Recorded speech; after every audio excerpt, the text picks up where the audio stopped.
Bawa, this is Arachne Okun, and I will not be able to come to Las Vegas to tell the story, so I will tell it this way, and perhaps it will get to those who want to hear it at the bardic circles.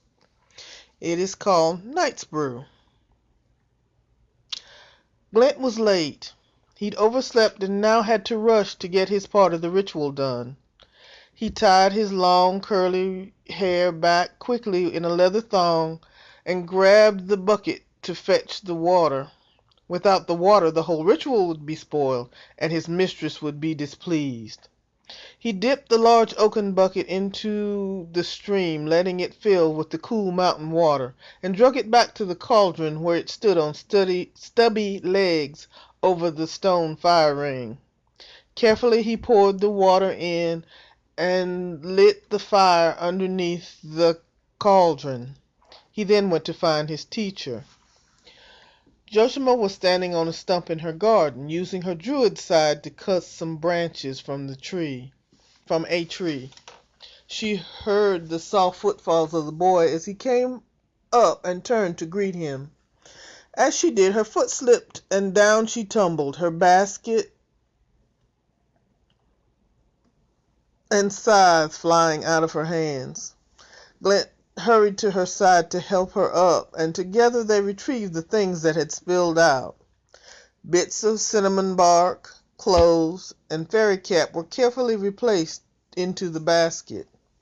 "That's what happens when we have to rush, Glent," she said, handing him 3 roots and smiling. "Take these to the stream and wash them. I'll get the rest to the cauldron." The little boy scuttled off and kneeled beside the stream to wash the herbs. He knew he held in his hands ginseng, chicory, and mandrake, but the druidess had never told him which one was which. Quickly and thoroughly he cleaned the roots and returned to the fire ring. The cauldron was bubbling merrily, and already the brew was dark. "You added something while I was away," the boy complained as he handed the roots to his teacher. "How will I ever learn this magic if you don't show me all the steps?"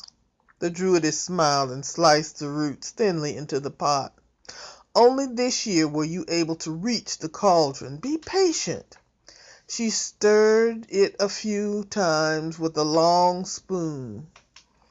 "Would you like to taste it?" she said slyly, and held the spoon out to the boy. Oh, this was a great day. He'd never been allowed to taste the brew before. He blew on it to cool it and took a hesitant sip. The face he made was horrific, and Joshua burst into laughter. "It's so bitter," Glent said, wiping his tongue on his sleeve.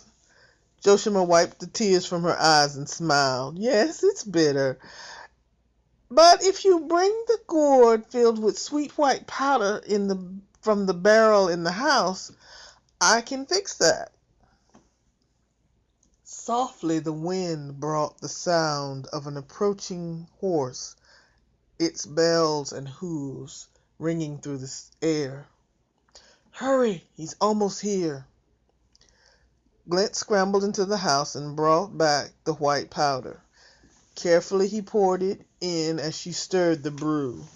She added some fresh milk to it while he was gone, so instead of being dark, almost black liquid, it was now a rich caramel color. I rue the day I ever got him hooked on this stuff. Run get his drinking horn. Just this year, she had let him become the bearer of the horn. From its stand by the door, Glent carefully picked up the jeweled ceramic horn and took it outside. The druidess was already talking to the silver-armored knight on a barded white stallion. As he approached, she stepped back and let him take the horn to the knight, and the knight dismounted. Carefully he presented the horn to the knight, most reverently, and the knight took it to the cauldron and dipped it in the brew. He raised his visor and brought the horn to his lips, sipping the mixture. A smile crossed his battle-scarred face, and he drained the horn and filled it again. He did this several times until the pot was empty and looked pitifully when there was no more. He then handed the horn to the boy and several coins to the druidess and mounted his horse. After he left their homestead, Joshua looked at the coins and shook her head. "What some people have to do for morning coffee," she muttered as she tied the coins into a corner of her sleeve. "Come, Glint, let us get our own breakfast now."